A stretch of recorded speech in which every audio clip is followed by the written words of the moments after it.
J'ai très vite été recruté en équipe de France où j'ai remporté les championnats de France junior 2 fois, championne d'Europe également junior, en médaille de bronze au championnat d'Europe, championne du monde universitaire, médaille de bronze au championnat du monde tout récemment également et je suis actuellement en préparation du coup pour les Jeux de Paris 2024. Moi, comme j'ai la main sur le cœur, je me suis sacrifiée. Je suis allée aux îles Caïmans tout réveillée. Enfin, les challengers, etc., qui ont 10 victoires, 34 défaites, ça m'intéresse pas du tout. En général, ceux qui se la pètent le plus, c'est ceux qui n'ont pas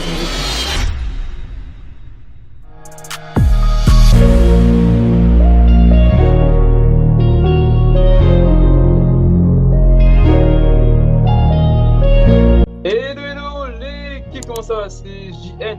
JN Crétinois, on se retrouve pour un nouvel épisode de Road to Paris 2024. On est aujourd'hui avec Fatia Ben Messaël, voilà, qui est issue de la boxe anglaise. On a déjà reçu, comme vous le savez, des nageuses olympiques, des escrimeuses, des athlètes. Il y a aussi des journalistes qui travaillent chez Canal, chez l'équipe, qui sont passés en face de moi, à la place de Fatia. Mais aujourd'hui, c'est Fatia. Fatia, comment vas-tu? Voilà, très bien, merci pour l'invitation, je suis très content d'être là. Ok, nice. Peux-tu nous dire, Fatia, rapidement, en quelques lignes, quels sont les plus grands temps forts de ta carrière jusqu'à présent? Oui, alors déjà j'ai commencé la boxe un peu sur le tard, vers 15 ans. J'ai très vite été recruté en équipe de France où j'ai remporté les championnats de France junior 2 fois. Ensuite j'ai fait championne d'Europe également en junior. Et quand je suis passé senior, j'ai continué ma route en faisant médaille de bronze au championnat d'Europe, championne du monde universitaire, médaille de bronze au championnat du monde tout récemment également. Et je suis actuellement en préparation du coup pour les Jeux de Paris 2024. Waouh, incroyable. Donc du coup, merci pour ce petit teaser. Je pense qu'on va voir ça tranquillement, étape par étape, durant cette interview. Du coup, Fatia, là, je crois là aujourd'hui, tu es boxeuse, ok, en boxe anglaise, on précise, parce qu'il y a la boxe française, il y a aussi différentes catégories de boxe, boxe en amateur, donc boxe olympique, et aussi la boxe professionnelle, voilà, si je ne me trompe pas, le noble art, hein. Oui, c'est ça. Oui, oui, je connais. Et du coup, pourquoi la boxe exactement? En vrai, c'est un peu par hasard, moi j'ai touché un peu à tous les sports. J'ai jamais eu vraiment l'accroche qui a fait que je suis resté plus de 1 ou 2 saisons. J'avais un oncle qui faisait de la boxe depuis un moment, j'avais toujours voulu essayer. Tout le monde n'était pas emballé par cette idée parce que c'est un sport violent, c'est pas un sport pour les filles, etc. Mais un jour, il a emmené mon frère à l'entraînement, je me suis un peu incrustée et finalement c'est moi qui ai continué et depuis, j'ai pas arrêté. D'accord, ok. Donc c'est par rapport à ton frère qu'au final, tu as fait de la boxe. Parce qu'en Bah, fait, c'est de la curiosité en fait, tout simplement une curiosité. J'ai voulu tester et quand j'ai testé, ça me correspondait à 100% parce que c'est hyper complet. On voit que le fait de frapper, mais il y a de la technique, il y a de la tactique, il y a de la précision, il y a beaucoup de travail cardio. Donc c'est tout un packaging vraiment avec une très importante hygiène de vie. Et au final, ça fait que bien je me sûr. suis retrouvé à 100% dans ce sport. Nice, waouh, incroyable. Je pense qu'il y a plein de questions et tout qu'on va se poser durant ces quelques minutes. Donc du coup, tu as commencé du coup à quel âge? À 15 ans, j'étais en À seconde. 15 ans. C'est un peu tard, on va dire, mais ça m'a très bien réussi vu que j'ai été très vite recruté par l'équipe de France. J'ai fait un stage de détection la saison d'après, au vu de mes Ah oui. résultats, et après tout s'est enchaîné. Donc à 15 ans, tu commences, à 16 ans, tu es en équipe de France, c'est ça? C'est ça.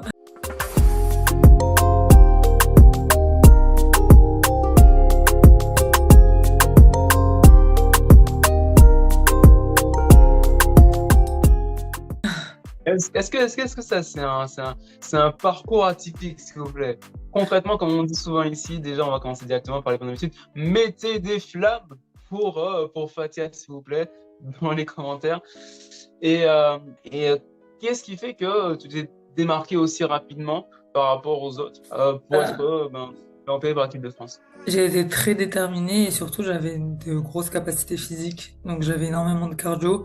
Donc techniquement, forcément j'étais un peu à la traîne sur les autres qui en faisaient depuis des années, mais j'avais l'envie, j'avais la détermination et surtout j'avais beaucoup de cardio, donc je mettais beaucoup de rythme. Donc des fois ça prenait même le dessus du coup sur des filles qui étaient un peu plus techniques parce que du coup je les fatiguais et après une fatiguée technique et une en forme pas technique, c'est Ah, celle qui est en ah, forme ah. qui gagne. Donc voilà, c'est comme ça au début que ça a commencé. Et petit à petit, j'ai pris mes armes, j'ai fait évoluer ma technique, j'ai beaucoup travaillé, ça a été très dur parce que comme j'ai commencé vite, j'ai pris de Hmm. mauvaises habitudes qu'il a fallu déconstruire par la suite. Donc c'était pas D'accord. un chemin facile, mais on peut dire que ça a porté ses fruits aujourd'hui, vu les résultats et vu la suite du coup de la carrière. Évidemment, c'est ce qu'on voit aujourd'hui. Effectivement, ça a porté ses fruits. Euh, quand enfin, que tu avais un gros cardio, un gros physique dès le début, c'est un cardio qui t'est travaillé ou bien c'était assez naturel? Tu es arrivé avec ce cardio-là? Bah, comme je disais, j'ai touché à beaucoup de sports avant, donc j'ai toujours été active. Il n'y a jamais eu une année où À j'ai quel pas fait sport, de par sport. exemple?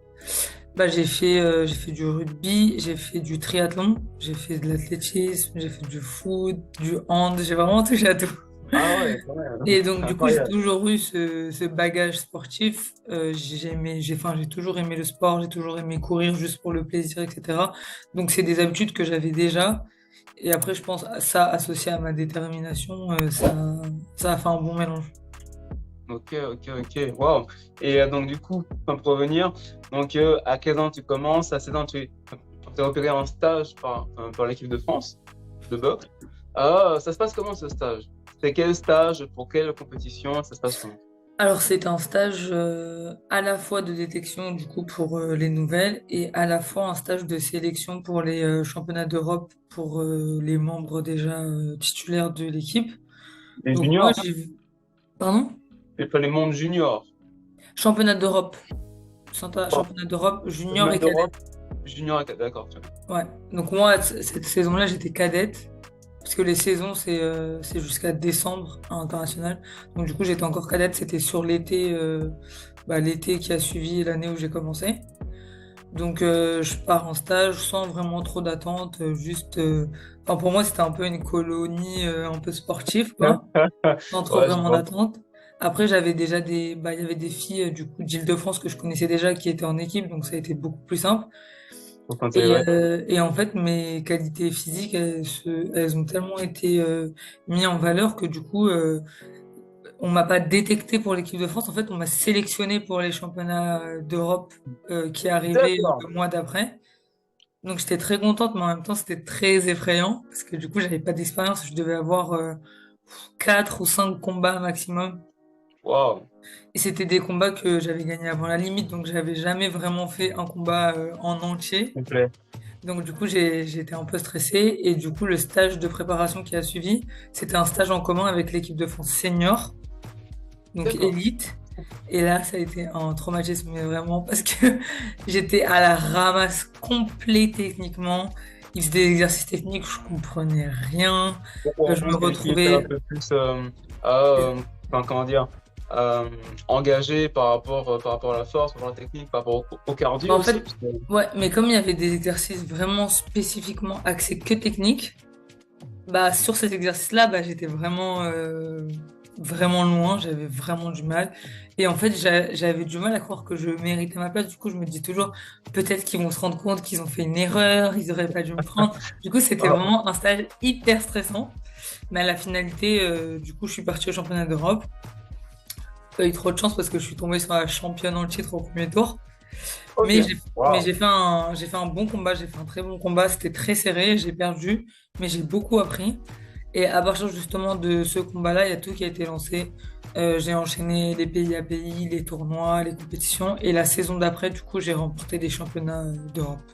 Alors que personne ne s'y attendait. Moi, Championnat d'Europe, toujours junior, c'est ça? ouais, c'est ça. Parce qu'au début, tu étais cadette, c'est bien Ouais, ça. j'étais cadette et là, je venais de passer junior. C'est ça. Ok, là, c'était à 16 ans. Et ensuite, les Europes juniors, c'était à 17 ans. Non, C'est bien ça? en fait, c'était à 16 ans. En fait, j'avais toujours 15 ans parce que je suis né en fin d'année. D'accord, c'est très bien. Et du coup, ceux que j'ai remportés, j'avais 16 ans. Ok, ok, ok. Bah, félicitations. Comme on le sait maintenant, des flammes pour Fatia, s'il vous plaît. Incroyable. Il y a quelque chose que tu as dit qui m'a interpellé. Tu as parlé du fait que tu as remporté souvent les combats avant la limite. C'était dû à quoi? Des KO, des TKO? Comment ça se C'était passe? des TKO. Il n'y a pas trop de KO chez les femmes. C'était des KO, en fait, justement, de par ma dominance physique, bah, je dépassais les adversaires. On peut dire que je les étouffais. Enfin, mais c'est pas au sens, voilà, étranglé, mais voilà. Non, bien sûr, bien sûr. Je les dépassais, en fait, et du coup, bah, elles étaient sonnées, et du coup, elles se faisaient compter une fois, deux fois. Ce qu'il faut savoir, c'est qu'en cadette, on n'arrête plus rapidement. Après, quand on passe en junior, en senior, faut vraiment se faire compter plusieurs fois pour que le combat soit arrêté. Mais en général, Ok. chez les cadets, ils font beaucoup plus attention vu qu'on est encore assez jeune. Donc c'est vrai Bien que sûr. j'ai remporté, Ouais. aujourd'hui, je dois avoir peut-être une quinzaine de victoires avant la limite. C'est pas mal ça. Ouais, Incroyable. c'est pas mal. C'était. Ok. Mais du coup, Bah, mhm. non, non, je vous écoute. Ah, bah, du coup, en gros, il y a une question qui me vient naturellement. C'est euh, qu'est-ce qui fait que tu as, on va dire, cette, comment dire, cette domination physique par rapport aux autres, hormis le fait que tu as, enfin, que tu as fait d'autres sports auparavant.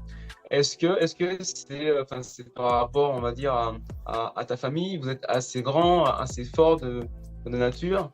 Euh, Bah, ça, c'est intéressant comme question. Déjà, il faut savoir que en plus de mon cardio, j'ai été fait aussi bah, pour mon physique, on va dire, ma morphologie, parce que du coup, je suis grande. À ce moment-là, j'étais en 60 kilos. Donc, j'étais à 60 kilos et je faisais déjà 1 m 73, 74, donc j'avais un bon gabarit. d'accord. Après aussi, j'ai commencé la boxe à Rony avec un coach, Antoine Martin, qui est un coach de la vieille école. Donc tout de suite, Et on salue. voilà, tout de suite, il m'a mis un peu face à des très bons boxeurs, donc des boxeurs qui étaient meilleurs que moi. Je dis boxeurs parce qu'il y avait à la fois des filles, à la fois des garçons, Ok. qui étaient vraiment au-dessus de moi. Donc en fait, le fait de m'entraîner aux côtés de personnes beaucoup plus fortes, beaucoup plus expérimentées, j'ai pris une expérience qui a fait que quand je me suis retrouvée face à des filles de mon niveau, qui avaient bah, zéro, un combat, deux combats comme moi, bah, j'étais au-dessus parce que j'avais tellement Bien mangé sûr. l'entraînement, j'avais tellement été face à la difficulté, à l'adversité, que du coup, ça a fait que j'ai pris une expérience, j'ai pris du niveau qui a fait que bah, j'étais au-dessus du coup des filles de mon niveau, de mon nombre de combats. C'est ça qui a joué. Et après aussi le fait que bah, j'ai fait des sparring avec beaucoup de garçons. Les garçons, ils n'étaient pas contents de se retrouver avec moi parce que j'étais une fille. Donc du coup, moi au début, j'ai eu beaucoup de mal avec ça. Je le prenais hyper mal. C'est Et du coup, vrai. j'avais l'impression qu'il fallait absolument que je prouve, que je Je montre trouve. que j'étais fort, etc. Donc je pense que ça a beaucoup joué, le fait de montrer, ah ouais, je suis une fille, bah, on va voir si je vais pas gagner, C'est si aussi je passé vais que gagner. ça. Bien sûr. Bien sûr, bien sûr. Voilà. Donc c'est un En peu fait, c'est tout. comme on dit souvent. Comment? Je disais que c'est un peu un mélange de tout ça, du coup, qui a fait. Ouais, ouais, je vois, mais c'est super intéressant. C'est comme on dit souvent, euh, entraînement difficile, combat facile. Exactement. Entraînement facile, combat difficile. Et ce qu'on veut, c'est des combats faciles, n'est-ce pas? Exactement. On fait le plus facile que possible. Ok. Toi, par exemple, tu as des spéciales ou pas? Enfin, genre, en gros, des techniques spéciales qui font que quand tu arrives à faire cet enchaînement-là, tu sais que tu prends l'ascendant sur l'autre. Je dirais pas que j'ai des spéciales, c'est un peu par moment. Là, ça fait quelques mois que j'ai un très méchant crochet du gauche. En Ah, général, du coup, ouais, du gauche, du bras avant, en général, quand il touche bien. Mais c'est par phase, des fois. Enfin, après, moi, comme je suis grande, ça va être beaucoup, tout va se passer avec mon bras avant, donc direct du bras avant pour gérer, pour garder la distance. C'est ça vraiment qui va faire, bah, on va dire un peu ma force. Après, ça a un peu varié. Normalement, le bras le plus fort, c'est le bras arrière. Mais moi, je me suis blessé au coude et à l'épaule. Du coup, ça fait que j'ai un bras arrière un peu. ok. Enfin, en fait, il est bien mon bras arrière, il fait mal, il touche, etc. Mais du coup, à la suite de ma blessure, bah, j'avais une appréhension de l'envoyer. Donc, du coup, j'ai commencé à développer une boxe un peu plus radine, on va dire, en bras arrière. Après, ça, c'est des choses qui évoluent en fonction de l'adversaire. Est-ce qu'elle va être D'accord. petite? Est-ce qu'elle va être grande, etc. Et je dirais pas que j'ai de spécial particulièrement, mais en ce moment, c'est mon crochet bras avant. Il passe bien et quand il passe, Il touche là où il faut. j'aimerais pas C'est être à ça. la place de l'adversaire. Ok. Fatia, tu as dit que tu es grande à plusieurs reprises. Euh, Tu fais quelle taille là aujourd'hui en 2024? Je fais 1m76. 76, ok. Et tu es en quelle catégorie en combat? Alors, de base, moi, je suis en moins de 63 kilos. Donc, je Ok, suis grande également. Mais là, pour les Jeux Olympiques, du coup, j'ai dû monter à 66 kilos parce que la catégorie ok, n'est pas olympique. Donc là, je suis normale, on va dire, en 66. Mais il y a un peu d'accord. de tous les gabarits. Il y a des filles très petites, crapues, et d'autres grandes. Mais ça veut dire que, on va dire, en 66, j'ai pas spécialement l'avantage de la taille. Je suis grande, mais je suis, on va dire, c'est la moyenne, quoi. En 66, Ouais, c'est c'est un moyen. peu tous, toutes des Ok, grandes. ok. Mais par rapport à ça, euh, par rapport au fait que tu sois passé, que tu passes pour les JO euh, en moins 36, ça veut dire que tu n'as pas autant comment dire, de, de kilos à perdre et tout sur les combats Ouais, pour c'est la ça. préparation. J'ai un peu moins de kilos à perdre, mais après, c'est plus un désavantage qu'un avantage dans le sens où bah, je vais pas avoir le même physique que des filles qui sont vraiment sensibles. Parce qu'en fait, ce qu'il faut savoir, c'est que c'est des nouvelles catégories qu'ils ont mis en place depuis à peine 2 ans. Ah, Avant c'est les vrai ça. catégories, ouais, avant les catégories, c'était 64 et 69. Il n'y avait pas de catégorie entre. Intermédiaire. Et là, c'est devenu 63, 66, 70. Donc, du coup, 66, c'est une catégorie bah, qui n'existait pas vraiment. Du coup, c'est une catégorie hybride où on va retrouver bah, défilé 69 et défilé 63. Du coup, on voit Mhm. la différence. Oui, Les bien sûr. 63, elles vont être un peu plus rapides, un peu plus longélines, alors que les 69, ça va être beaucoup plus crapu, beaucoup plus puissant, etc. Et ça, c'est des choses qui font la différence bah, dans les combats, ne serait-ce que dans le contact, dans les accrochages, parce que maintenant, il y a beaucoup d'accrochages. Bah, c'est un peu une faiblesse. Après, on a l'avantage de la rapidité. Chacun a ses petits avantages, ses petits inconvénients. Mais du coup, ouais, oui, j'ai moins de poids à perdre. Mais je préférais boxer à 63 parce qu'à 66, ça envoie. Non. Ok. Du coup, on a fait une petite avance rapide par rapport aux JO, mais revenons un peu sur l'histoire de Fatia Ben Messaed. Donc, du coup, là, c'était à tes 16 ans, 17 ans que tu as fait championne d'Europe cadette, puis championne d'Europe junior. Ok. Et après ça, il se passe quoi dans ta carrière, dans tes entraînements? Alors, bah, j'ai continué tout simplement avec l'équipe de France. On avait des saisons bah, qui étaient assez chargées. Après, quand on était en jeune, c'était exclusivement sur les vacances scolaires, donc c'était pas trop handicapant pour la scolarité. Et ensuite, du coup, la dernière année, il y a eu les championnats du monde, du coup, qui étaient en Inde. Du coup, bah, moi, Ah, j'étais, on va dire, attendue vu que j'étais la championne d'Europe bah, en titre. J'avais du mal avec, j'avais un peu l'impression d'être un imposteur parce que j'avais gagné sans ah vraiment ouais, trop carrément. d'expérience. Du coup, Ok. je me mettais beaucoup de pression. Donc, j'ai commencé la compétition où j'ai rencontré une Anglaise j'ai battue. Et là, j'ai commencé tranquillement à prendre confiance et je rencontrais une Américaine. Et je sais pas pourquoi, dans ma tête, les Américains, c'était le high level, j'étais Ils sont hyper surcotés des stressée. fois, hein. Ils sont surcotés des fois, hein, surcotés, des fois. Ouais, c'est ça, mais je me suis fait un film dans ma tête. J'étais hyper stressée, j'étais un peu malade, j'avais mal au ventre et tout, j'étais vraiment dans un piteux état. Et le combat commence, et en fait, je me rends compte que non, en fait, c'est moi qui suis en train de gagner, c'est moi qui suis Bien au-dessus, je sûr. fais mon combat, tac, tac, tac. Bah, on a les pointages, donc je vois que je suis en avance, etc. Tout va Mhm. bien.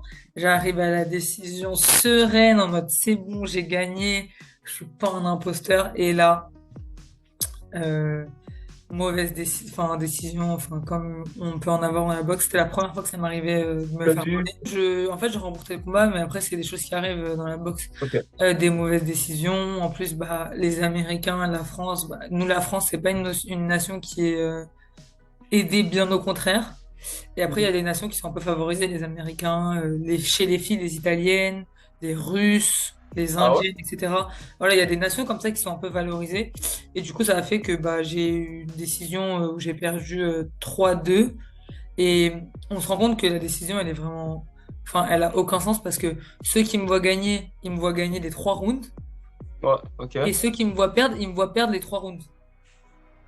C'est pas C'est possible. c'est- c'est quand même Voilà. c'est C'est assez étonnant.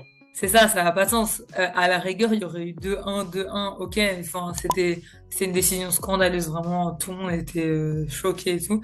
Et ça m'a mis un gros coup de dur. Parce que, franchement, je préfère perdre. J'ai perdu, je perds, il n'y a pas de souci. Moi, je suis pas une mauvaise joueuse, Mhm. mais perdre en sachant que qu'on gagnait et de voir la compétition Que continuer, tu as fait gagner. ça a été un moment hyper difficile.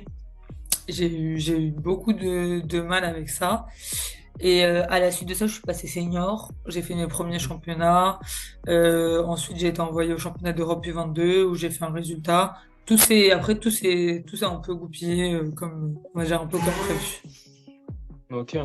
Par rapport à ça, en boxe, parfois, on entend un peu, comme tu dis, qu'il y a des résultats qui peuvent être assez étonnants. Ok. Comment toi, enfin, tu gères ça? Parce que malgré tout, il faut que tu gagnes.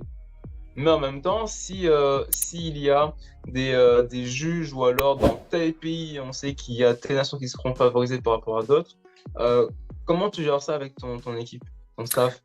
Bah, c'est très compliqué, hein. On essaye toujours d'en faire plus, de toujours se démarquer un maximum pour pas que qu'on arrive dans ces situations. Après, malheureusement, ça, c'est pas entre nos mains. Il y a toujours, bah, on peut toujours en faire plus, on peut toujours faire mieux, c'est sûr. Après, malheureusement, ça fait partie de la boxe, ça fait partie du jeu et on n'y peut rien. Nous, on essaye toujours de faire au mieux, de pas laisser de doute pour pas que ce genre de Ouais, choses arrive. Après, la vérité, c'est que oui, il y a des nations qui sont favorisées, mais après, il y a juste des fois des arbitres qui sont juste incompétents, où il y a des longues journées, donc ils sont un peu moins regardants, ils regardent un ok. peu à droite, à gauche. Enfin, c'est un tout, hein. C'est pas que, on va dire, de la corruption, c'est un peu de tout. Et après, ça reste un sport de jugement, donc c'est arbitraire, ça dépend des gens. Il y a des juges qui vont pas aimer les gens qui reculent, parce qu'ils vont croire que reculer, c'est se faire dominer, alors qu'on peut très bien reculer et Forcément. dominer. Voilà, il y a plein de choses, et des fois, il y a des juges qui vont avoir leur idée en tête. Faut mettre beaucoup de coups pour gagner. Non, faut mettre que un ou deux coups, mais des gros coups. Tout ça, c'est des choses qu'il faut prendre en compte. Donc, faut C'est essayer arbitraire, d'être comme un tu dis. peu. En fait, faut essayer d'être un peu polyvalent, d'être bon un peu en tout, de maîtriser un peu tout. Et Oh, avant, on n'avait pas les pointages, mais maintenant, on a accès aux pointages à chaque round. Donc, on tu peut sais sentir, où ça en est. voilà, on peut sentir l'arnaque arriver. Donc après, c'est à nous de s'adapter, de se remettre bien pour pouvoir changer. Enfin, faire évoluer la décision dans notre sens. Mais c'est vrai que malheureusement, ça fait partie du jeu et c'est très compliqué parce que c'est beaucoup d'entraînement, beaucoup de sacrifices, beaucoup de travail qui peuvent être réduits, hein, parce que quand on perd, la compétition, elle s'arrête, hein. C'est C'est violent, hein. vrai, c'est C'est vrai. c'est violent. Du coup, c'est très difficile à accepter. Après, il faut savoir aussi, oui, on s'est fait voler, c'est vrai, mais il y a ça qui allait pas, ça qui allait pas. Il faut savoir aussi se remettre en question, travailler ce qui va pas. Après, l'avantage, c'est que quand on est en compétition, même si on perd, on continue de faire des sparring avec les autres nations, donc toujours de prendre de l'expérience, de continuer de travailler, etc. Mais c'est un des côtés les plus compliqués de la boxe. Ok. Bon, c'est super intéressant. Et par rapport à ça, pendant que j'y pense, sur le côté jugement, est-ce que tu avais suivi, je crois que c'était en novembre dernier, le combat à Riyad entre Tyson Fury et Francis Ngannou? Ouais, je l'ai pas regardé en entier, mais j'ai suivi un peu sur les réseaux. Ok. Et toi, t'en penses quoi par rapport à la victoire de Fury sur Ngannou, alors que c'est Ngannou qui a quand même mis un knockout à Fury. Je crois qu'il y en avait peut-être un ou deux sur le Ouais. combat. Qu'en penses-tu, toi, de ce résultat Ah, final? je trouve que dans l'ensemble, enfin, c'est vrai que oui, il y a eu ces moments forts. Après, dans l'ensemble, je pense que Fury, il était quand même là, même si c'est vrai que j'aurais trouvé la décision plutôt serrée du côté de Ngannou que Fury. Après, ça, c'est encore autre chose parce que là, c'est beaucoup d'argent en jeu. Oui, Enfin, il y a effectivement. beaucoup, C'est voilà, il y a les visuel. promoteurs, il y a les marques, enfin, il y a encore beaucoup de choses qui rentrent en jeu. Nous, à notre échelle en amateur, c'est pas du tout la même chose parce que il y a pas tant d'enjeux, il y a pas d'argent en jeu. Enfin, nous, on gagne pas beaucoup d'argent, il y a rien qui est, c'est plus de la politique, du favoritisme, etc., gratuitement. Alors que là, dans un Tyson Fury Ngannou, c'est un peu le MMA face à la boxe anglaise. Il y a de l'enjeu, c'est pas rien. Exactement. Après, ce qu'il faut voir aussi, c'est que bah, souvent les combats comme ça, les gros combats vendeurs que tout le monde regarde, c'est souvent des trucs qui sont joués d'avance, qui sont prévus, qui c'est prémédité. Donc, moi, j'ai pas trop d'intérêt à regarder ce genre de combat. Je préfère regarder des vrais combats entre deux bons boxeurs de la catégorie Technicien. que, enfin, comme Jack Paul, le youtubeur, qui boxe des, ça, Oui, ça, enfin, c'est plus pour la fame, plus pour ouais, l'audience, plus ça pour m'intéresse l'image. pas trop. Ok. Et bah, par rapport à ça, est-ce que toi, tu te vois, par exemple, par la suite, évoluer en tant que combattante pro? Pas du tout, pas du tout, pas du tout. Tout simplement parce que le niveau en boxe professionnelle, il est beaucoup moins élevé, bah, notamment du côté des femmes, même si ça évolue de plus en plus et qu'il y a de plus en plus de femmes dans la boxe pro, le niveau, il est vraiment pas terrible. Ok. Ah ouais. Du coup, ça m'intéresse pas. Après, c'est aussi que bah, malheureusement en France en ce moment, c'est pas top pour les boxeurs pros. Il y a plus du tout de promoteurs, si ce n'est peut-être un ou deux qui a déjà, on va dire, son écurie de boxeurs. Donc c'est très Ok. compliqué. Faut chercher des sponsors. Enfin, c'est beaucoup de complications pour au final même pas être payé juste pour boxer. Et, euh, et franchement, quand je vois maintenant les ceintures, enfin les challengers, etc., qui ont 10 victoires, 34 défaites, ça m'intéresse pas du tout. Bah, surtout que dans la boxe olympique, je suis face à des adversaires vraiment avec un niveau, c'est vraiment le top du top. Même s'il y a de plus en plus maintenant, depuis bah, 2-3 Olympiades, de boxeuses olympiques qui sont passées pro, bah, comme Cathy Taylor, Clarissa Shield. Là, maintenant, il commence à y avoir des grosses têtes, Baumgartner. Enfin, même en France, on a de très bonnes boxeuses, ça évolue. Mais après, moi, c'est aussi le fait que je compte pas poursuivre la boxe pendant encore des années. Genre, j'ai fait mon temps, j'ai l'objectif des Jeux Olympiques, j'ai fait Ok. mes résultats, et après, je vais enfin, me concentrer sur ma carrière, sur ma famille, etc. C'est aussi pour Super. ça. C'est pas que le niveau de la boxe, c'est un peu un tout. C'est magnifique. Et bah, écoute, c'est une très belle transition parce que là, on est là pour quand même parler de Paris 2024. Donc là, tu es déjà sélectionné ou pas pour Paris 2024? Non, moi je suis pas qualifiée. En fait, on a une équipe olympique avec deux ou trois personnes par catégorie. Et à chaque D'accord. fois, il y a la concurrence pour savoir qui va partir sur le prochain tournoi de qualif. Et en général, ben, les premiers tournois de qualif, il y avait quatre places. Et là, pour le dernier tournoi de qualif, du coup, en Thaïlande, là, il y aura trois ou quatre places, ça dépend. Ah, c'est en Thaïlande. Ouais, c'est en Thaïlande. Ça fait un grand voyage, C'est à ça. Bangkok, je crois. Ou à Pattaya, je sais D'accord. plus. À Ah ouais, Bangkok. ah ouais, c'est un film carrément. Je pars en Thaïlande pour me qualifier pour les Jeux Olympiques, c'est un truc de fou. Ouais, Ok. bah, c'est pas toujours aussi cool en nous, c'est plutôt les pays de l'Est. Aussi exotique, oui. Genre Azerbaïdjan ou alors Non, d'autres non, pays avec Bulgarie, Pologne, beaucoup de Pologne. Pologne. Ok, ok. Ouais, Et, et donc là, en fait, il y a un roster de plusieurs combattantes qui vont être sélectionnées en fonction des combats de qualification qui vont être faits sur la exactement. saison. Et ce qu'il faut savoir, c'est que là, il y a que deux catégories encore, du coup, qui sont en jeu. Il y a les 54 kilos et les 66 kilos, parce que du coup, dans les autres catégories, les boxeurs sont déjà qualifiés. D'accord, ok. Et qu'est-ce qui fait que cette catégorie, t'es pas encore fixé par rapport à ça? Et pour d'autres, c'est déjà le cas. Bah en fait, il y a eu un premier tournoi de qualif en juin 2023. Enfin là quoi, juin dernier. C'était les Jeux européens, c'était le premier tournoi de qualif. C'est pas moi qui suis partie dessus. Du coup, c'est pendant ce tournoi-là que bah, la plupart des filles se sont qualifiées. Oui, toutes elles se sont qualifiées là-bas. Donc 50, 57, 60 et 75. Et du coup, il y a la catégorie 54 et 66 qui n'a pas été qualifiée. Et du coup, pour le deuxième tournoi de qualif, en 54, ils ont changé de boxeuse, mais elle n'a pas réussi à se qualifier. En 66, ils ont gardé la même, elle n'a toujours pas réussi à se qualifier. Et du coup, là, pour le dernier, on attend de voir s'ils vont enfin comprendre qu'il faut qu'ils changent de 66. Et pour Mais qui, voilà. par exemple? Hmm. Pour qui, par exemple, pour le tournoi de qualif? Bah moi, du coup. D'accord, très bien. Ok, ok, ok, impeccable. Et quand on est en tournoi de qualif, qu'est-ce qu'il faut pour être qualifié pour les JO?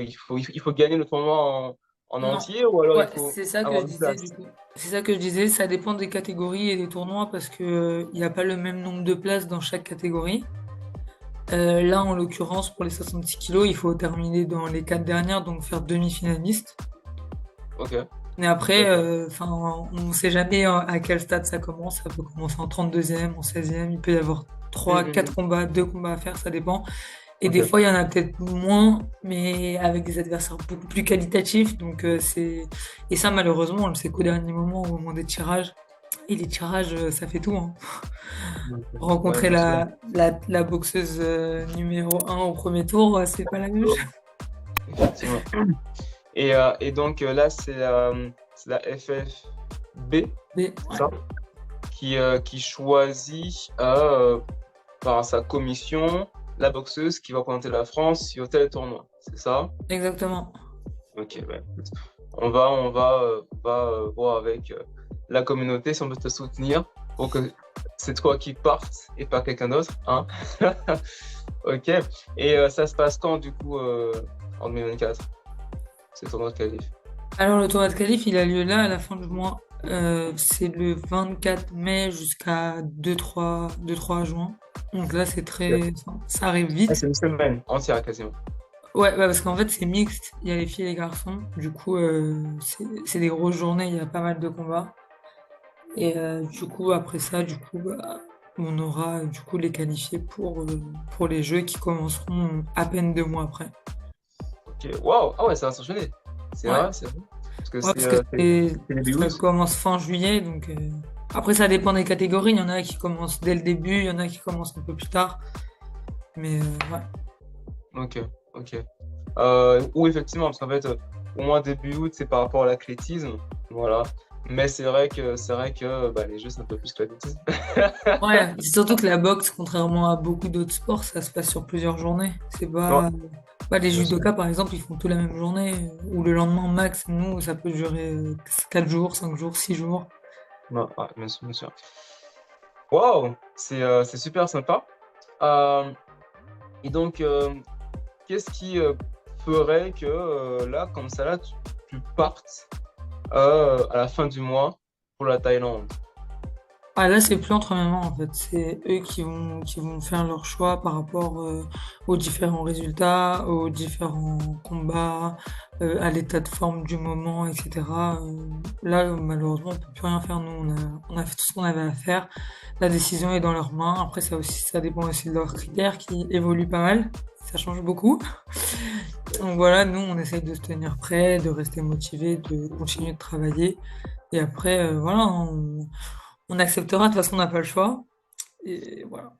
Ok. Et si tu es prise, tu es déjà prête pour affronter ces demoiselles Oui, en bien combat? sûr, c'est une préparation qui date pas d'hier. Dès la dernière Olympiade, on était déjà en préparation pour 2024. Donc oui, on est prêt, on connaît nos adversaires.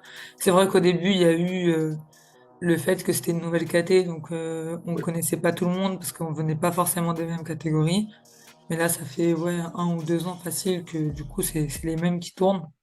Et après aussi, on attend de voir les autres nations, qui elles vont choisir. Est-ce qu'elles vont changer de boxeuse? Est-ce qu'elles vont positionner une autre, etc. Donc, tout ça, c'est des choses qu'on va apprendre dans les prochains jours. Ok. Et comment tu prépares une combattante? Genre un combat face à une combattante. en particulier? Tu regardes ses vidéos, tu regardes ses points forts, ses points faibles, comment elle bouge. En fait, ça va dépendre. En général, déjà, on se connaît un peu toutes. Donc, soit on s'est déjà boxé, soit on a déjà fait des sparring ou quoi. Donc, du coup, on va plutôt avoir tendance à regarder du coup nos oppositions avec elle pour voir ce qui allait pas. Après, moi, j'aime pas trop regarder les vidéos juste avant parce que après, je me mets dans ma tête qu'elle va boxer comme ci, comme ça, et si ça change, ça va me perturber. Donc, en général, moi, je suis plutôt de celles qui vont laisser regarder le coach et le coach va faire un débrief. Mais ça va plus être du style quels sont ses points faibles, quels sont ses points forts pour s'adapter. Mais après, sur le ring, enfin, moi, je sais que moi-même, si on regarde mes combats face à une boxeuse et face à une autre, j'ai une autre personnalité. Donc, Ah ouais, c'est carrément. pas. Bah, en fait, ça dépend. On dit qu'il faut pas forcément s'adapter à l'adversaire, mais des fois, on n'a pas le choix. Donc, ça peut changer face à une adversaire, par exemple, qui va être plus petite. On va peut-être être plus sur l'attente, plus en contre, etc. Alors que si moi, je boxe une fille qui va être plus grande que moi, je vais plus y aller, je vais être plus offensive, etc. Donc, si j'ai une adversaire qui regarde mon combat où je suis offensive alors qu'elle est plus petite que moi, elle va être déçue de voir que je vais pas avancer C'est sur pas elle. différent. Ok, Voilà. je vois, je Donc vois. il y a plein de choses à prendre en compte et le truc c'est que nous on enchaîne les combats, donc on n'a pas le temps de regarder un, deux, trois, quatre C'est combats de nos quoi? adversaires. Du coup, ouais. Après maintenant ils ont fait un bon travail la Fédé où ils ont une base de données où ils répertorient un peu tous les combats forts des boxeuses un peu qu'on a l'habitude de croiser. Du coup, ça nous permet d'avoir un peu des moments clés qui mettent vraiment en valeur les boxeuses pour qu'on sache à quoi s'attendre. Mais en général, on se connaît plus ou moins. Et on sait directement sur le papier, ah, celle-là, elle est comme ça, va falloir faire attention à ça, Pour etc. comment elle boxe. Ok. Question. Tu penses aller en compétition, en combat au JO jusqu'à quelle Olympiade, par exemple? Ah, moi, je compte arrêter à la fin de l'année. En 2024 et tout, Ouais, Fatia, fait autre chose. ouais. Genre, en gros, en 2025 et tout, Fatia, elle fait autre Fini. chose, c'est ça? Ouais, là, il y a les championnats, il y a les Jeux Olympiques, et après, en fin d'année, il y aura normalement des championnats du monde. Ok. Normalement, c'est prévu en octobre, mais pour l'instant, ils n'ont pas fixé la date, donc ça sera peut-être décembre. On va dire si c'est janvier, oui, je vais sûrement continuer, mais après ça, ouais, j'arrêterai. D'accord. Et, enfin, question là, tu as quel âge? Si c'est pas 24 indiscret. ans. 24 ans, ok. Donc, du coup, tu veux pas aller au JO de Los Angeles en 2028. Non. Ok, ok, d'accord. Très bien. Non, parce que c'est beaucoup de sacrifices, Euh, il y a beaucoup de choses qui sont difficiles au quotidien. On voit que les victoires, les voyages, etc. Mais c'est beaucoup de travail. Même psychologiquement, c'est dur, la concurrence. Faut savoir que le sport, c'est un peu comme, bon, je sais pas comment dire, mais on, on est un peu des pions pour la fédération, etc. On peut gagner, être la star, le lendemain être plus personne, donc c'est difficile. Après, c'est aussi tout simplement que j'ai fait mes études en parallèle. J'ai un bon poste, je suis ingénieur aujourd'hui. Je ok, travaille à côté, mais j'ai d'autres ambitions. J'ai envie de développer du coup mon travail, peut-être monter mon entreprise, etc. Enfin, j'ai d'idées, plein de choses à faire. notre projet en tête. C'est ça, je suis aussi investi dans l'associatif, donc j'ai aussi envie de m'investir un peu plus. Donc voilà, j'ai fait ce que j'avais à faire dans la boxe, ça me fera à peu près 10 ans de Ah oui, pratique, oui, ce c'est qui vrai. est, ce qui est déjà pas mal. C'est Pas mal avec excellent. tous les régimes, etc. Là, Oui, effectivement, c'est pas une mince affaire. Et tu es ingénieur en quoi exactement, en fait, en génie Fatia? industriel. En génie industriel. Ça consiste en quoi exactement? Ça dépend, c'est assez large. Ça va être tout ce qui va être en lien avec la logistique, la gestion des stocks, un peu, on va dire, l'optimisation des rendements, par exemple, dans les usines. C'est assez large. Moi, actuellement, je suis sur un projet un peu plus informatique et de logistique autour de la gestion de stock de bouteilles de gaz médicaux pour l'entreprise Air Liquide. On gère une application en fait qui permet aux Félicitations. hôpitaux de gérer les Félicitations. stocks, etc. Mais voilà, mais en vrai, c'est un milieu très large où je pourrais par exemple travailler dans l'aéronautique, dans l'agroalimentaire, enfin, il y a plein de choses à faire. Et j'ai envie un peu de profiter, bah, tant que je suis jeune, de tester différents domaines, de voir qu'est-ce qui me plaît vraiment, pourquoi pas après bah, ouvrir ma propre entreprise, etc. Donc, je suis contente de tout ce que j'ai fait dans la boxe, j'ai beaucoup appris, j'ai beaucoup voyagé, j'ai eu de bons résultats. Enfin, je suis très heureuse de ça, mais je veux m'arrêter au bon moment. Je veux pas m'arrêter quand je serai obligée de m'arrêter parce que j'y arrive plus ou parce que je suis blessée. Je suis déjà blessée un peu partout. Parce qu'il faut savoir qu'on est sportif de haut niveau.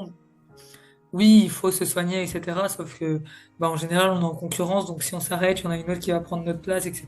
Donc, enfin, on boxe tout le temps blessé. Moi, j'ai mon épaule qui est en vrac, mes chevilles qui sont catastrophiques. Plein de petites choses comme ça où là, je préfère m'arrêter maintenant Mm. avant de me retrouver à boiter à Ok, 30 ok, je ans. vois. Voilà.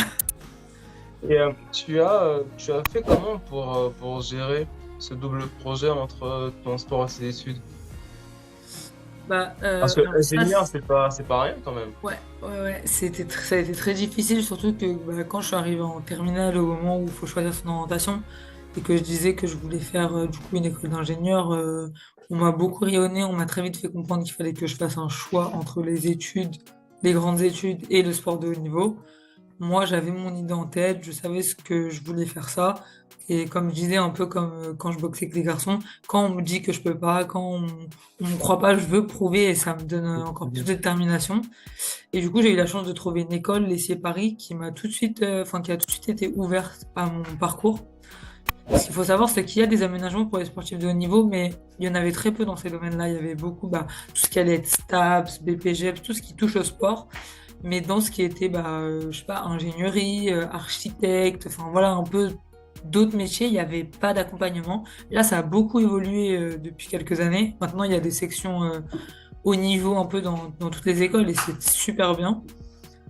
Et donc, du coup, bah, cette école, elle m'a permis, du coup, de m'accompagner, de m'absenter pour mes compétitions sans me faire virer, quoi, de rattraper mes examens, d'avoir un contact avec les professeurs pour m'aider à pas prendre trop de retard, ce qui a fait que du coup j'ai pu allier les deux. C'était hyper difficile, hein, je veux pas commencer à me mentir, ouais, si on y croit, Non, mais c'est facile. je te crois. C'était Je très te crois. dur, c'était beaucoup de sacrifices. Moi, quand je partais en compétition, je devais prendre mes cours avec moi, continuer de travailler, donc c'était des grosses journées. Mais au final, je suis très contente que ça ait marché. Aujourd'hui, j'ai mon diplôme. J'ai pas le stress de après ma carrière, qu'est-ce que je vais faire, qu'est-ce que je vais devenir. Je sais que j'ai un bon travail qui m'attend. J'ai mon expérience, j'ai mes études qui sont encore toutes fraîches. Là, ça va faire 2 ans que je travaille. 1 an et demi, 2 ans, on va dire. Ah, tu J'ai travailles déjà en même temps. D'accord, très bien, impeccable. ouais, là, je travaille. J'ai fini bah, mes études en août 2023, 2022. 22, d'accord, Ouais, oui. ouais, là, je suis sur ma deuxième année. Et voilà, et ça se passe super bien. Après, j'ai un accompagnement de l'agence du sport qui fait que quand je suis absente, l'agence du sport compense à mon entreprise financièrement mes absences, donc qui fait que moi j'ai mon salaire complet tous les mois sans peur de voilà de pas pouvoir payer mon loyer ou quoi. Donc ça c'est aussi l'avantage. Et du coup ça fait que je peux me concentrer sur mes entraînements. Après oui je travaille, j'ai des journées de travail classiques. Enfin je finis un peu plus tôt, je finis vers 16h30, 17h pour pouvoir enfin rentrer, me préparer pour aller à l'entraînement. Mais globalement, on va dire, j'ai une vie assez lambda, juste que bah, après le travail, j'ai des heures d'entraînement. Ok. Voilà. Tu t'entraînes à l'INSEP, Fatia? Alors, ça nous arrive de faire des stages à l'INSEP, mais maintenant le pôle féminin, il est plus basé à l'INSEP, il est basé à Nancy. À Nancy. Nancy, ouais. Mais nous, on est là, c'est plus les jeunes qui sont en pôle. Nous, on est en club parce qu'on part déjà très souvent. Enfin, on part une semaine, Oui, on 3-4 jours, on assez repart. souvent, donc, ok. Donc, on est plutôt basé sur ouais, Nancy et depuis peu sur Vittel. Oh, vraiment? Ouais, Parce que c'est un truc c'est d'athlétisme, ouais. Bah, on s'entraîne sur la piste d'athlétisme, oui, oui, enfin, c'est au CPE avec les pistes vertes, c'est ça, hein? c'est ça. Bah, en fait, ils ont mis Effectivement. des rings sur la piste d'athlétisme à l'intérieur. D'accord. Oui, sur le côté gauche, près de la sortie. Ouais, c'est ça. Ça sert à rien. C'est ça, Ok, je le connais exactement. puisque bah, Enfin, j'étais en stage là-bas et tout c'était en janvier, je crois, ou en décembre. C'était soit l'un soit l'autre. Mais ouais. Et du coup, ouais, je connais très très bien cette piste-là. D'accord, je savais pas. Bien. Bah, ça fait pas longtemps, hein. Ça va faire peut-être une saison ou deux que la fédération a fait un partenariat du coup avec Vittel.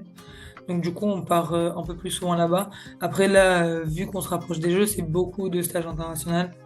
Donc un peu moins en France. Mais ouais, on va faire des stages à l'INSEP, mais très peu, enfin assez peu quand même, parce qu'en fait, c'est beaucoup plus cher. L'hébergement, etc., c'est beaucoup plus cher. Et vu que bah, les garçons, eux, ils sont déjà internes là-bas, ça coûte pas très cher de Ouais. faire des stages là-bas, vu qu'ils sont déjà hébergés. Mais nous, du coup, ça revient cher à la fédération. Donc, ils préfèrent nous faire des stages à l'étranger en mettant les moyens que de faire des stages à l'INSEP. C'est moins cher à l'étranger qu'à l'INSEP? Non, non, c'est pas ça, mais par exemple, à Nancy, Ok.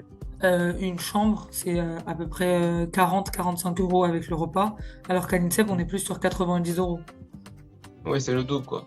C'est ça. Et ce qu'il faut savoir, c'est que bah, eux, ils ont des budgets annuels. Donc, du coup, en mettant l'argent pour un stage à l'INSEP, bah, c'est de l'argent en moins qu'ils ont pour faire une sortie internationale. Donc, ils vont préférer faire des économies. Donc, quand on est en France, pour qu'on ait bah, plus de possibilités internationales et pas faire. Oui, Bah, je vois, je comprends. Je comprends. voilà, pour qu'on fasse plus de stages. Bah, là, par exemple, enfin, en général, on fait beaucoup de stages en Italie. Là, bah, ils essayent de faire des stages un peu plus, enfin, dans d'autres nations, un peu plus loin, bah, aux États-Unis. Normalement, on devait faire un stage en Ouzbékistan où il y avait des petits problèmes qui ont fait que ça n'a pas été fait, mais c'est planifié. Donc voilà, des nations un peu plus loin qui sont un peu plus coûteuses, mais du coup qui sont permis par les économies qu'ils vont faire sur un stage classique en France, quoi. Ok. Enfin, quels sont les pays que tu as visités en tout depuis ta carrière Ouf! en boxe spatiale?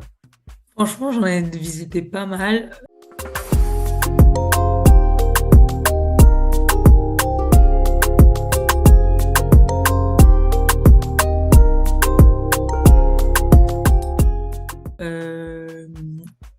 Euh, bah déjà, principalement en Europe, donc tout ce qui va être Angleterre, Irlande, énormément de fois. Après, bah, tous les pays un peu limitrophes, Espagne, Allemagne, la Suisse, les Pays-Bas. Mais sinon, en général, le quotidien, nous, c'est les pays de l'Est, donc Pologne, Hongrie, Bulgarie. Ça, j'ai dû aller 7 ou 8 fois dans chaque, Serbie, En etc. stage, en compétition, les deux? Euh, ouais, en stage et en compétition, ça dépend. Parfois les deux. Bah, par exemple, il y a un gros tournoi en Bulgarie chaque année où en général on fait le stage suivi du tournoi. Du tournoi. Après, sinon, en nation, on va dire un peu plus exotique, qui sortent un peu plus de l'ordinaire, bah, l'Inde. Du coup, je suis allé en Inde deux Oui. fois. Oui.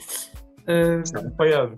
ouais, franchement, ouais, c'était vraiment bien. Surtout mieux plus la deuxième fois que la première. Bah, on a fait aussi bah, les pays du Maghreb, donc Algérie, Maroc. Moi, j'ai pas fait de pays d'Afrique Subsaharienne. moi. Ouais, genre j'ai fait que le Maroc et l'Algérie. Euh, Après, j'ai eu la chance de faire un stage. C'était pas avec l'équipe de France, c'est une boxeuse qui m'a invité pour faire sparring partner aux îles Caïmans. Vous Caïman, incroyable. Ça, c'était C'est une incroyable. boxeuse américaine? Hmm. Enfin, c'est une boxeuse américaine? Non, en fait, c'est une boxeuse anglaise qui boxe pour la Somalie et qui est sponsorisée par Nike. Ok. En gros, qui était partie faire un stage de préparation aux îles Caïmans et elle avait besoin d'un sparring partner, donc elle m'a demandé de lui rendre un service. Moi, comme j'ai la main sur le cœur, je me suis sacrifiée. Je suis allée aux îles Caïmans tout réveillée. Quel sacrifice énorme! Ouais. Question, comment elle s'appelle? Comment elle s'appelle? Elle s'appelle Ramla Ali. Ramla Aujourd'hui, Ali. maintenant, elle est en pro. D'accord, très bien, très bien. Bah, qu'on salue d'ailleurs, hein. Après, je pense qu'elle parle pas français, mais on la salue quand même, parce que Ouais. par rapport à elle, tu as tout sacrifié, donc ça, je peux comprendre hein, que tu as été triste de tout ce qui s'est passé. Mais oui, en vrai, c'était bah, du coup la première boxeuse enfin, il n'y avait pas de boxeur non plus de Somalie, il n'y a pas du tout bah, d'équipe, bah, c'est un pays très pauvre, du coup, qui n'ont pas forcément enfin, d'équipe sportive dans plein de sports. Et du coup, du fait qu'elle soit sponsorisée par Nike, en fait, elle a développé du coup une équipe de boxe somalienne. Maintenant, il y a des hommes, d'autres femmes, etc. Donc, Ah, franchement, bien. elle a fait du bon boulot, c'est top. Effectivement, je la vois et tout sur Instagram. Et effectivement, elle est très, très active. Ouais. Euh, Début de question rapidement. Selon toi, Fatia, quelles sont les trois clés principales de réussite pour quelqu'un qui veut qui veut suivre un parcours d'excellence? Pour moi, je dirais la rigueur, la détermination et enfin, je sais pas comment le dire, mais de croire en soi aussi, d'avoir cette confiance en soi, de se donner les moyens. Incroyable. Euh, qui est la personne qui t'a le plus inspiré dans ce que tu fais aujourd'hui? Bah, honnêtement, j'ai pas de personne particulière. Moi, je m'inspire pas trop des boxeurs pros ou des boxeurs, enfin des grands boxeurs, etc. Moi, j'ai tendance plutôt à m'inspirer de ceux qui sont autour de moi, les boxeurs de mon club, les boxeurs de l'équipe de Ok. France. Un peu de tout, je prends un peu, bah, j'aime bien ça, il l'a fait, c'est pas mal. Enfin, même, enfin, chacun a son histoire, chacun a son vécu qui fait que, bah, il va être plus ou moins investi et je suis plus sensible à ça que aux stars, aux grands boxeurs que je connais pas forcément. Même s'il y a déjà de grands boxeurs que je côtoie bah, en équipe de France, je vais plus m'identifier à mes collègues de boxe, peut-être qui boxent que depuis 1 an ou 2 ans, mais voilà. Mais avec qui tu as un quotidien, Exactement. la proximité. Qui sont les boxeurs les plus grands que tu as été amené à côtoyer? Bah, en équipe de France, bah, on a bah, Sofiane Oumia, Souleymane Sissoko, Tony Oka, Estelle Mosley, Sarah Ramoun, donc on va se dire bah, toutes les stars un peu de 2016, des Jeux Olympiques de Rio. Après, international, pas mal de beaux mondes, hein, des Cubains, la Cruz, enfin, on a plein de stars. On a bah, Kelly Harrington, l'Irlandaise, Irma, l'Italienne. Beaucoup, beaucoup de monde. Et au final, ça devient bah, juste nos collègues, hein, parce qu'on les affronte, on les voit. Ouais, c'est ça, hein, concrètement. Et Ok. voilà.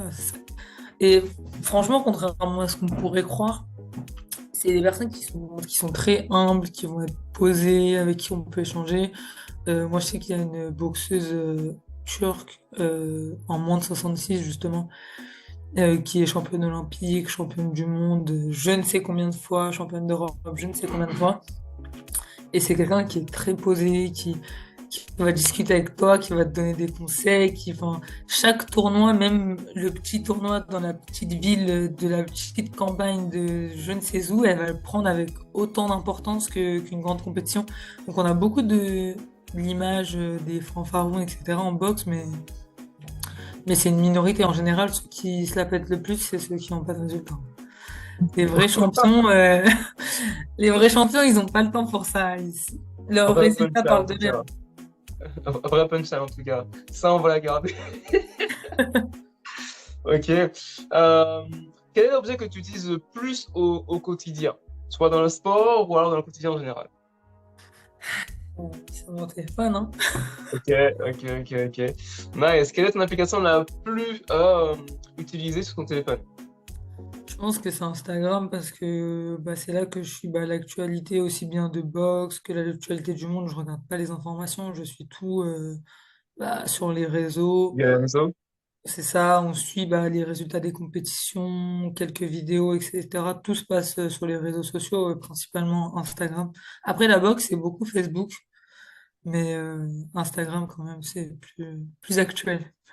Ok. Et tu postes aussi assez souvent sur Instagram? Oui, après là, dernièrement, un peu moins, mais j'essaye d'être actif parce que enfin, c'est ça qui fait que on va être reconnu par les sponsors, etc. Mais honnêtement, c'est très compliqué de, de poster du contenu régulièrement parce que bah, moi, personnellement, j'ai pas de personnes qui me suivent En fait, je manque d'images, Ok. de photos, etc. On n'a pas forcément le temps de se filmer, de se prendre en photo à l'entraînement parce que bah, les séances sont intenses et sont longues. En plus, les coachs, ils aiment pas qu'on se filme pendant la séance. Donc, si on veut faire des vidéos de séance, bah, il faut qu'on les refasse après l'entraînement. Ouais, je vois. Souvent, on est fatigué. Expatrié. C'est ça, donc c'est très très compliqué. Euh, Même aujourd'hui, j'ai envie de dire, sur les réseaux, les boxeurs, les boxeuses qui font beaucoup de contenu, c'est des boxeurs ou des boxeuses qui sont pas forcément, qui sont pas au haut niveau, donc qui ont le temps de prendre le temps de se filmer, etc. Ou alors que c'est tout simplement leur travail.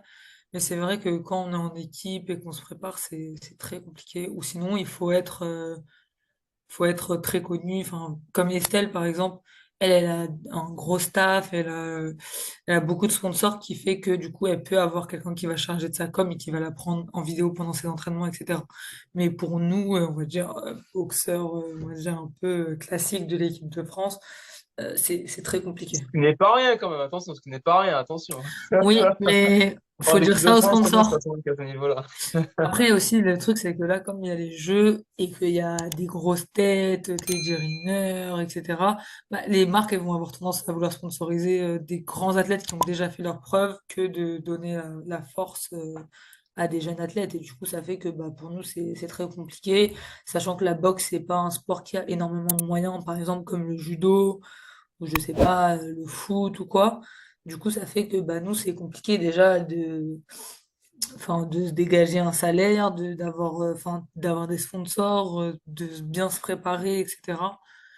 Donc on va dire que des fois la communication c'est pas la priorité alors que c'est très important. Donc, tu as des sponsors ou pas? Ou tu en as déjà eu?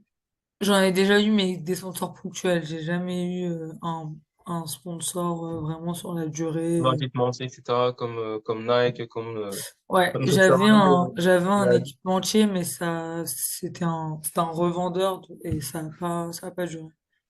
Ok, Parce que je devais ok, signer avec une autre marque finalement ça s'est pas fait. C'est compliqué, hein. ok, ok. Donc du coup, comme mine de rien, même si c'est compliqué, bah, ce qui revient souvent, c'est que la communication sur les réseaux, aujourd'hui, ça fait une grosse différence sur les sponsors qui vont aller te chercher, qui vont aller te signer. Voilà. Parfois, ça peut tenir, on va dire, juste à un résultat en compétition, ou En fait, alors ils regardent pas simplement, vraiment les résultats. En fait, c'est ça qui est problématique. On trouve pas mal de boxeurs sur les réseaux qui vont faire énormément de communication, de vidéos d'entraînement, etc. Qui vont avoir une dizaine de combats, mais qui ont tellement d'audience qui vont être sponsorisés par Adidas, enfin la boutique du combat, enfin plein de sponsors comme ça, alors que c'est pas des gens, enfin du haut pas les niveau, quoi. meilleurs sports.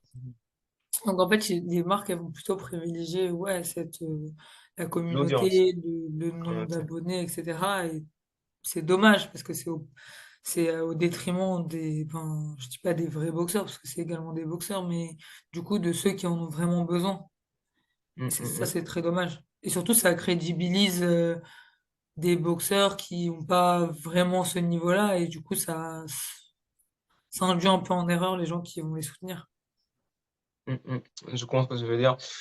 En tout cas, effectivement, par rapport à ça, il y a un réel besoin de pouvoir justement équilibrer les choses, ou bien de rééquilibrer les choses, parce qu'avant, il y avait un équilibre. Ok, en tout cas,